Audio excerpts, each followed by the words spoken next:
Next is AC circuit containing resistance only. Starting में हमने क्या देखा था कि हम इस सर्किट में क्या देखेंगे, रेजिस्टेंस, इंडक्टेंस और कैपेसिटेंस, ये हमारा तीनों पे डिपेंड करेगा। अब हम क्या देखेंगे, अलग अलग डिफरेंट केसेस देखेंगे कि एक टाइम हम रेजिस्टेंस लगा रहे हैं, जब हम इंडक्टर लगा रहे हैं, फिर कैपेसिटर लगा रहे हैं, या फिर जब हम तीनों लगा रहे हैं, उस केस में जो आपकी वैल्यू होती है ई और आई की, वो कैसे डिपेंड करती है। ठीक है, इनिशियली हम कौन सा केस लेके चल रहे हैं, रेजिस्टेंस का केस लेके चल रहे हैं। इस केस में हमें पता है ई कितना है, हमारी जो ऑल्टरनेटिंग ईएमएफ है E is equals to E naught sine omega t. ठीक है, और उस सर्किट में से करंट कितना फ्लो कर रहा है, आई करंट फ्लो कर रहा है, तो पोटेंशियल डिफरेंस डेवलप हो जाएगा कुछ आर के अक्रॉस में। ठीक है, जो किसके इक्वल हो जाएगा, हमारा ईएमएफ हो जाएगा जो हमने अप्लाई की। तो हम क्या कर सकते हैं, इन दोनों को इक्वेट कर सकते हैं, that is I R is equals to E is equals to E naught sine omega t. ठीक है, जब हमने यहाँ से आई की वैल्यू देखी तो ये कितनी आ गई, E naught are sine omega T is equals to I naught sine omega T आ गई यहाँ से। ठीक है, अब हमें पता है जब हम मैक्सिमम वैल्यू लेंगे तो आई नोट हमारी पीक या मैक्सिमम वैल्यू डिनोट करती है, तो आई नोट क्या हो जाएगी, ई नॉट बाय आर हो जाएगी। जब हम इन दोनों को कंपेयर करेंगे, ठीक है, इन दोनों इक्वेशंस को जब हम कंपेयर करेंगे तो हम क्या देखेंगे, करंट क्या होता है आपका, वोल्टेज बाय रेजिस्टेंस होती है यहाँ पे।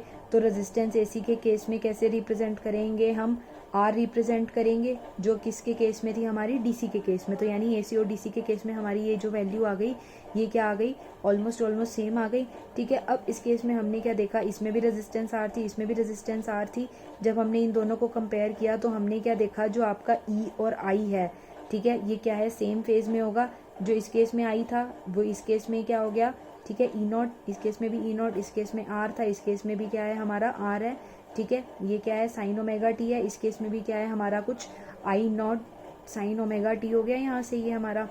ठीक है, अब इसमें केस में भी सेम एंगल हो गया हमारा, और सेकंड केस में भी हमारा सेम एंगल हो गया। ठीक है, ये हमारा क्या है, सेम एंगल है ओमेगा टी पे। तो यानी जैसे जैसे आपकी क्या हो जाएगी, जैसे जैसे आपका जो ईएमएफ है, ठीक है, जो आपकी अगर आप इसकी वैल्यू को बढ़ाते हो वैसे वैसे क्या है, आपकी करंट की वैल्यू इंक्रीज होती जाएगी। तो इसका मतलब क्या हो गया, अब हम क्या देखेंगे डायग्राम के थ्रू इसको। ये तो क्या था, हमारा फेजर डायग्राम। ठीक है, ये क्या है, हमारा कुछ एंगल था, इसके अंदर ओमेगा टी एंगल था। तो जैसे जैसे ई की वैल्यू थी वैसे वैसे आई की वैल्यू हमारी इंक्रीज हो रही है। ठीक है, तो अब इसके बीच में क्या कुछ एंगल है, ई और आई के बीच में नहीं है। ई और आई क्या है, इकट्ठे यानी पैरेलल जा रहे हैं। कोई भी चीज़ पैरेलल जाती है तो उनके बीच में एंगल कितना होता है, जीरो होता है। इस केस में भी एंगल कितना हो गया, जीरो हो गया। ठीक है, अब हम क्या करेंगे, इसको ड्रॉ करेंगे इसके अकॉर्डिंग। हमारा जब जीरो था ईएमएफ, तो दैट मीन्स ये भी जीरो था। तो जैसे जैसे ईएमएफ इंक्रीज होना स्टार्ट हुआ, करंट की भी कुछ वैल्यू हमारी क्या हो जाएगी, इंक्रीज होना स्टार्ट हो जाएगी। ठीक है, अब क्या हुआ, जब ईएमएफ की वैल्यू वापस कहाँ पे आ गई, जीरो पे आ गई। इस केस में भी करंट क्या आ गया, जीरो आ गया। फिर ऑपोजिट डायरेक्शन में इंक्रीज होना स्टार्ट हुआ, ऐसे ही करंट ऑपोजिट डायरेक्शन में इंक्रीज होना स्टार्ट हुआ। ठीक है, तो ये क्या करता है, हमारा फेजर डायग्राम है। हमने क्या किया, इसके थ्रू ये ग्राफ बना दिया डायग्राम के through. The analysis of N AC diagram is facilitated by the use of phasor diagram.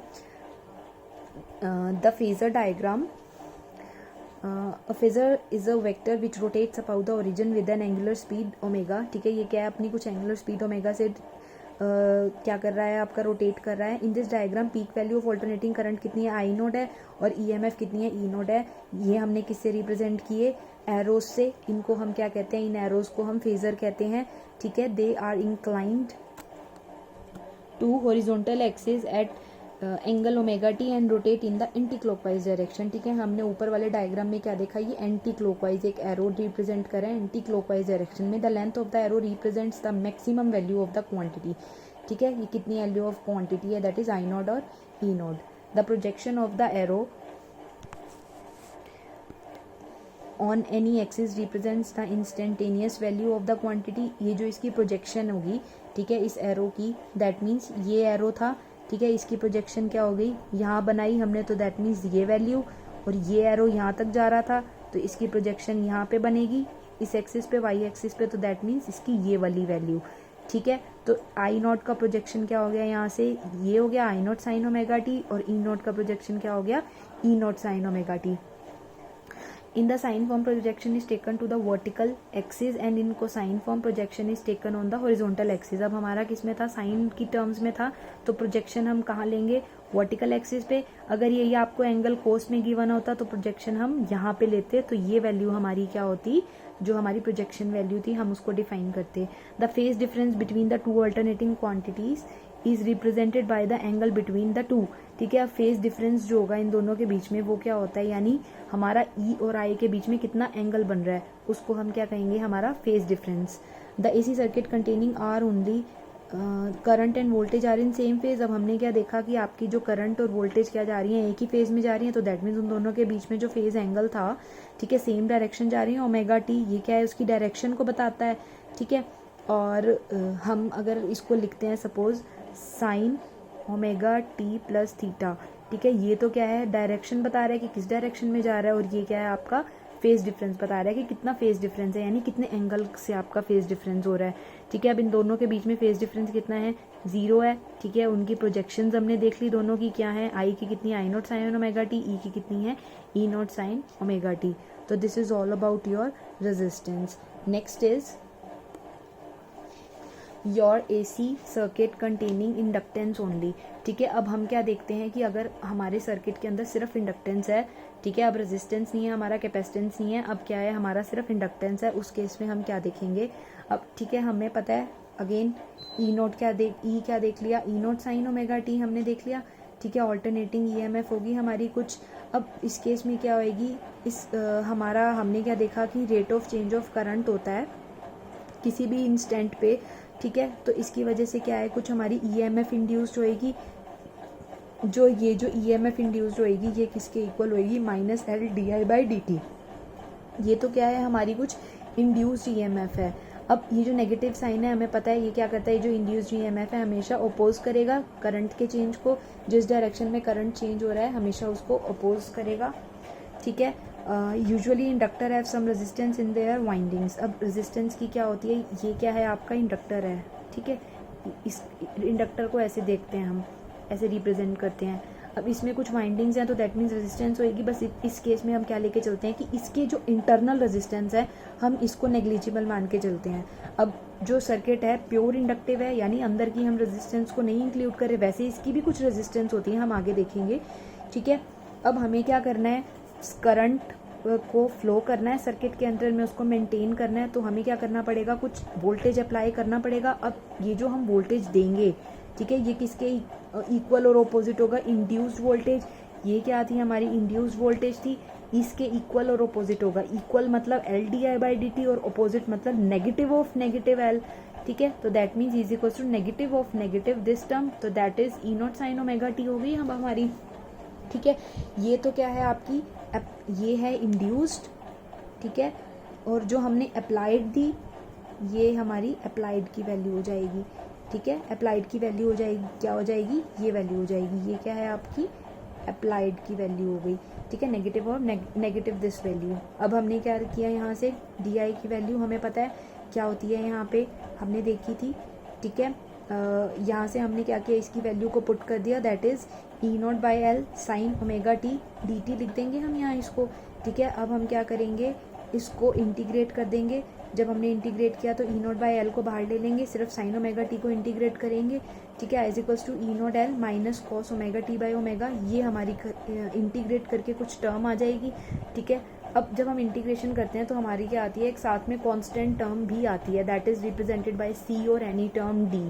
ठीक है, बट इस केस में हमारी ये जो टर्म होगी ये क्या होएगी, 0 होएगी.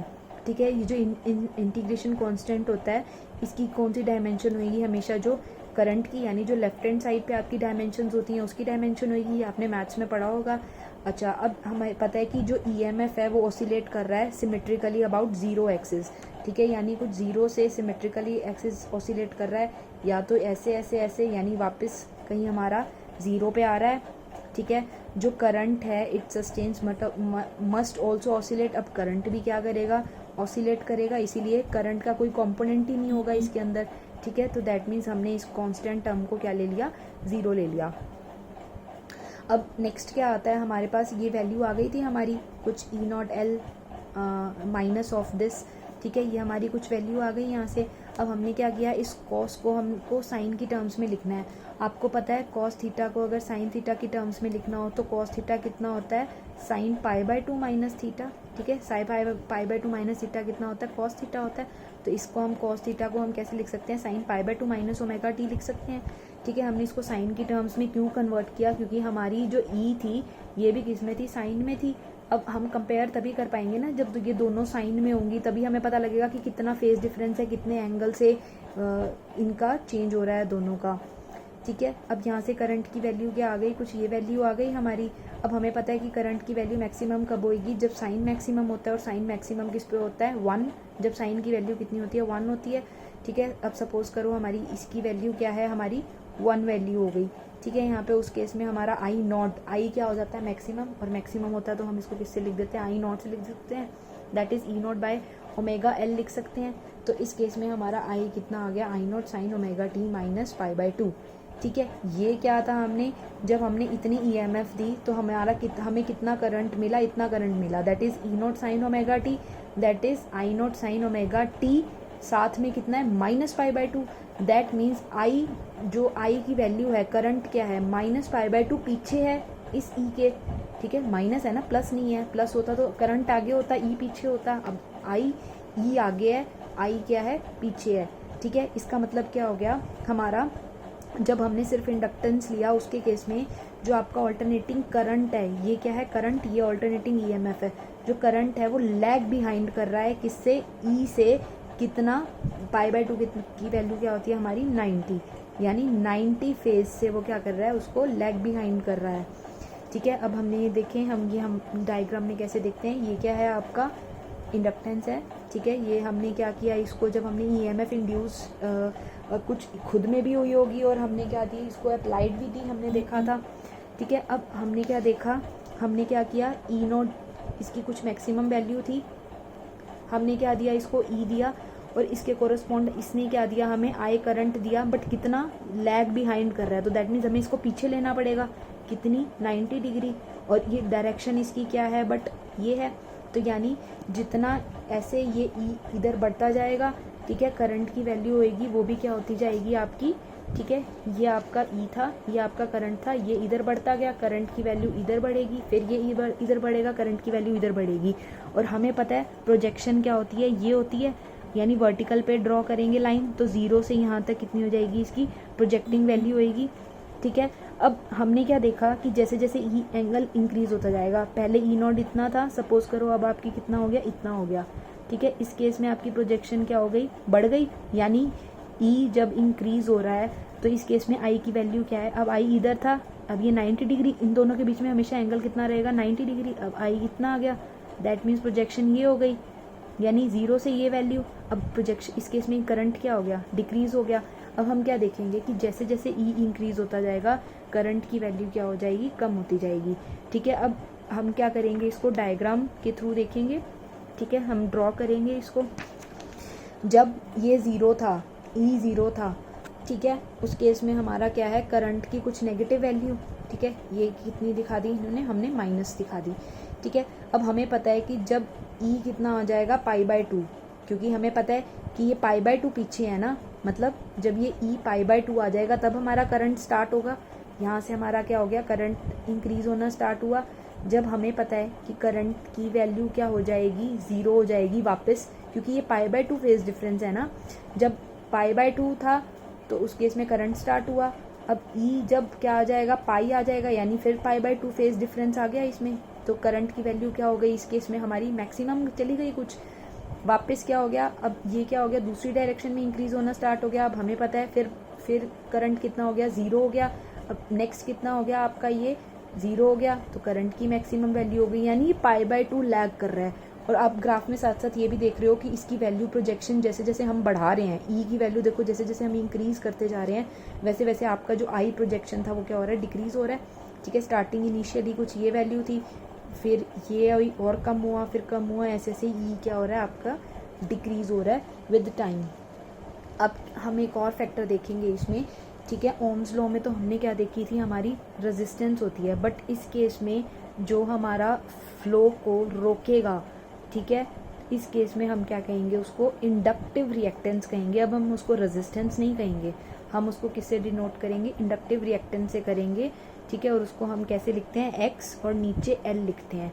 और इसको हम कैसे डिनोट करते हैं, ओमेगा l से डिनोट करते हैं। और आपको पता है ओमेगा कितना होता है, 2 पाई न्यू होता है, 2 पाई न्यू इंटू l हो गया हमारी इंडक्टिव, ये क्या बोलते हैं हम इसको, रिएक्टेंस। हम इसको रेजिस्टेंस नहीं बोलते, जैसे R इक्वल्स टू V/I होता है तो इसको तो हम रेजिस्टेंस बोलते हैं, बट इस केस में हम क्या बोलेंगे, इसको इंडक्टिव रिएक्टेंस बोलते हैं। और न्यू हमें पता है क्या है, फ्रीक्वेंसी है, ठीक है। अब हम क्या देखेंगे, दो वैल्यूज़ देखेंगे कि कब ये सबसे ज़्यादा होती है और कब ये सबसे कम होगी, ठीक है। DC के केस में हमने क्या देखा था, हमारी जो फ्रीक्वेंसी होती है 0 होएगी, ठीक है। फ्रीक्वेंसी 0 होने का आपका मतलब क्या हो गया, यहाँ से आपको पता है फ्रीक्वेंसी क्या किसकी इक्वल होती है, omega is equals to 2 pi by t होती है आपकी, ठीक है।